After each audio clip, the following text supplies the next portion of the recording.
Mom, मैं असलम नाम के लड़के से प्यार करती हूँ। वो कुछ दिनों बाद इंडिया वापस चला जाएगा। एक बार आप उनसे मिल लो, because I will only marry him. बेटा, हम भले ही अमेरिका में रहे हैं, पर हम एक हिंदू फैमिली से हैं और तुम एक मुसलमान लड़के से प्यार करती हो। मैं तुम्हारे इस रिश्ते को कभी नहीं अपनाऊंगी। Y mom? बिकॉज हमारा धर्म अलग है। भूलो मत मॉम, जब आप अमेरिका में आए तब आपने भी डैडी से शादी की थी। आप भले ही हिंदू हैं, पर डैड तो अमेरिकन ही है ना। जब आप डैड से शादी कर सकते हो तो मैं असलम से शादी क्यों नहीं कर सकती? और आप तो जानती है ना, मेरा बचपन से ही सपना रहा है कि मैं इंडिया में रहूं, और जब मुझे ये मौका मिल रहा है तो आपको क्या प्रॉब्लम है? रोशनी अपनी माँ की एक नहीं सुनती और असलम से शादी करने की जिद लेकर बैठ जाती है। इसी तरह से कुछ दिन बीत जाते हैं और रोशनी खाना पीना छोड़ देती है। रोशनी की जिद के सामने रूबी कुछ नहीं कर पाती और बहुत जल्द रोशनी की शादी असलम से हो जाती है। पर रूबी रोशनी से बात करना बंद कर देती है और शादी होते ही असलम रोशनी को अपने घर इंडिया ले आता है। असलम बेटा, तो ये है तेरी पसंद जिसके बारे में तू बता रहा था। सच में तू अपने लिए बेहद खूबसूरत दुल्हन लेकर आया है। माशाअल्लाह, मेरे चांद से टुकड़े को किसी की नजर न लगे। इसका मतलब मॉम, आपको मुझसे कोई प्रॉब्लम नहीं है?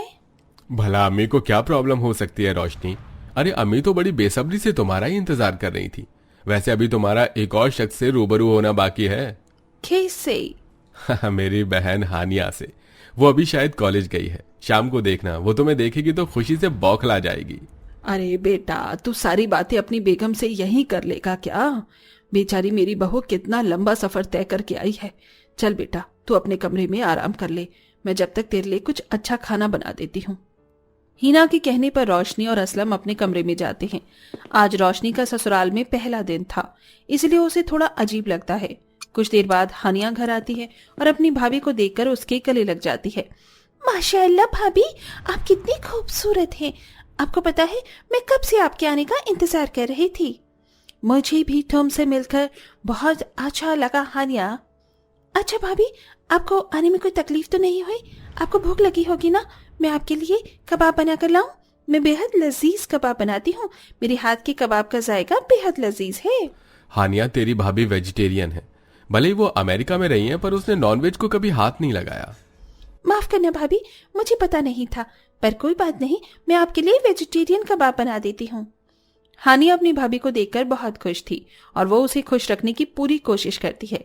इसी तरह से कुछ दिन बीत जाते हैं और रोशनी भी समय के साथ धीरे धीरे अपने ससुराल में ढलने की कोशिश करने लगती है। ऐसे ही एक दिन रोशनी को मार्केट जाना था और जब वो अपनी सास के कमरे में जाती है तो वो हिना को नमाज पढ़ते हुए देखती है। मॉम, ये आप क्या कर रही हैं? आपकी तबीयत तो ठीक है ना? आपको याद है ना, आज आप मुझे मार्केट ले जाने वाली थी। रोशनी के बार बार बोलने पर भी हिना कोई जवाब नहीं देती, जिस वजह से रोशनी बहुत ज्यादा डर जाती है और अपनी ननद को आवाज लगाती है। हानिया, जल्दी से इधर आओ, देखो मॉम को क्या हो गया है। वो एक ही जगह बैठी हुई है और मेरी किसी भी बातों का जवाब नहीं दे रही। भाभी डरिए मत, अम्मी को कुछ नहीं हुआ, वो बस नमाज पढ़ रही है। नमाज, ये क्या होता है? सीधी भाषा में बोले तो नमाज मतलब अल्लाह की इबादत। अम्मी बस अल्लाह की इबादत कर रही हैं, जैसे आप अपने गॉड की इबादत करती हैं। अच्छा, तो मॉम प्रे कर रही हैं। सॉरी करना, मैंने तुम्हें भी डरा दिया। कोई बात नहीं भाभी, मैं समझ सकती हूँ, ये सब कुछ आपके लिए बहुत नया है। वैसे आपको मार्केट जाना था ना? हाँ, बट मॉम तो प्रे कर रही हैं, तो ऐसे में हम मार्केट कैसे? कोई बात नहीं भाभी, अम्मी को बस 10 मिनट दीजिए, अम्मी नमाज पढ़ लेंगी, फिर हम तीनों मार्केट चलेंगे। अब रोशनी और हानिया हिना के नमाज पढ़ने का इंतजार करती हैं और हिना नमाज पढ़कर जैसे ही उठती है वो तीनों ही मार्केट जाते हैं, जहाँ रोशनी मार्केट में तरह तरह की राखियों को बिकते देखती है।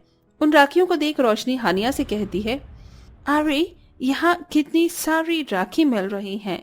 अमेरिका में तो बड़े मुश्किल से मॉम को राखी मिलती थी और वो राखी लेकर इंडिया में अपने भाई के लिए भेजती थी, पर क्या यहाँ हमेशा ऐसे ही राखियाँ मिलती है? नहीं भाभी, यहाँ सिर्फ साल में एक बार ही राखी मिलती हैं। 3-4 दिन बाद रक्षाबंधन है ना, इसीलिए आज मार्केट में इतनी सारी राखियाँ मिल रही हैं और इतनी ज्यादा भीड़ भी है।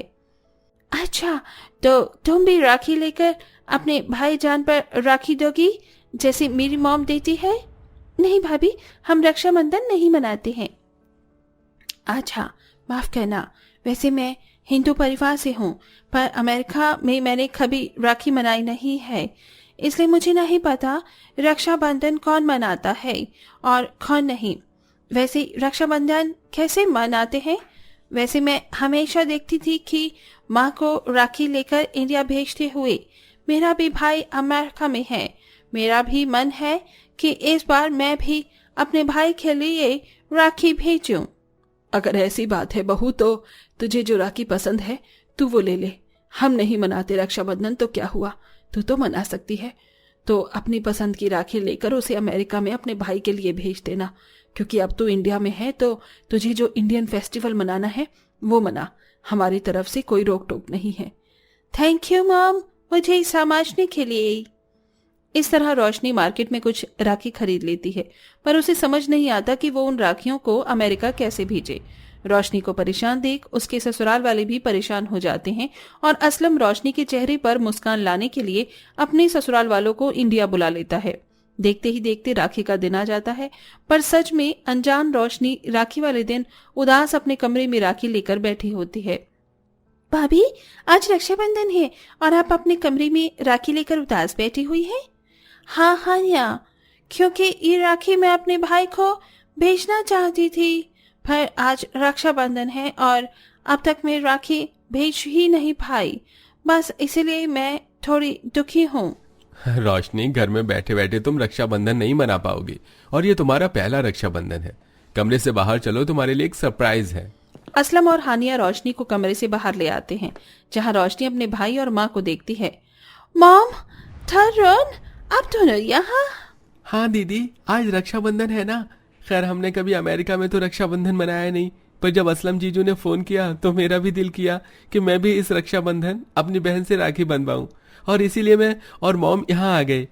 आप दोनों को देखकर मुझे बहुत अच्छा लग रहा है, पर अभी मैं थोड़ी सी डरी हुई हूँ क्योंकि मुझे राखी बांधनी नहीं आती। मैं नहीं जानती कि रक्षाबंधन कैसे मनाया जाता है। बेटा, यहाँ हम सब है ना। हानिया बेटा, तुम एक थाल में टीका दिया और थोड़ी सी मिठाई ला सकती हो? हाँ, क्यों? अपनी बेटी को खुश देखकर मुझे बहुत अच्छा लग रहा है। अमेरिका में इन्होंने कभी भी कोई फेस्टिवल नहीं मनाया, इसलिए इन्हें किसी भी हिंदू रीति रिवाज और फेस्टिवल के बारे में नहीं पता। पर यहाँ मुस्लिम परिवार में आने के बाद मेरी बेटी ने पहली बार रक्षाबंधन के त्योहार के महत्व को जाना। इससे साफ पता चलता है कि आप मेरी बेटी का कितने अच्छे से ख्याल रख रहे हैं। नहीं बहन, इस तरह की बातें करके आप हमें शर्मिंदा कर रही हैं। रोशनी इस घर की बहू है और अपनी बहू को खुश रखना हमारा फर्ज है। मैंने रक्षाबंधन के लिए पूजा की थाल तैयार कर दी है। चलिए रक्षाबंधन मनाते हैं और इस बार मैं भी भाईजान को राखी बांधूंगी। हाँ बेटा, क्यों नहीं। वैसे भी ये त्योहार भाई बहन के लिए है। अब जैसे जैसे रूबी बताती है वैसे वैसे रोशनी और हानिया करती हैं, और अब दोनों ननंद भाभी मिलकर अपने भाइयों की कलाई पर राखी बांधती हैं। मुझे पहली बार रक्षाबंधन मनाकर बहुत अच्छा लग रहा है। अगर मुझे पता होता तो मैं अमेरिका में भी इसी तरह से इस फेस्टिवल को मनाती। नहीं रोशनी बेटा, गलती तो मेरी है। अमेरिका में रहकर मैंने तुम्हारी अमेरिकन परवरिश की, पर तुम्हारे मुस्लिम ससुराल वालों ने मुस्लिम होने के बाद भी तुम्हें रक्षाबंधन के बारे में बताया, और असलम बेटा ने रक्षाबंधन के इस फेस्टिवल को पूरा करने के लिए हमें अमेरिका से यहाँ बुलाया। मुझे अच्छा लगा असलम और उसके परिवार ने इस त्योहार के महत्व को समझा। वैसे जहाँ तक मुझे पता है, इस दिन बहन भाई को राखी बांधती है तो भाई वचन के साथ बहन को तोहफा देते हैं। तो भाईजान, मेरा तोहफा दे। तू क्या कहे जा रही है? मिल जाएगा तुझे तेरा तोहफा। पर मैं तो कुछ भी नहीं लाया रोशनी के लिए। तू यहाँ आ गया, यही मेरा तोहफा है, और मॉम ने असलम को दिल से अपना लिया, यही मेरा सबसे बड़ा गिफ्ट है। इतना बोलकर रोशनी इमोशनल हो जाती है, और इस रक्षाबंधन पर रोशनी को अपने परिवार वालों के साथ और प्यार एक तोहफे के रूप में मिल जाता है।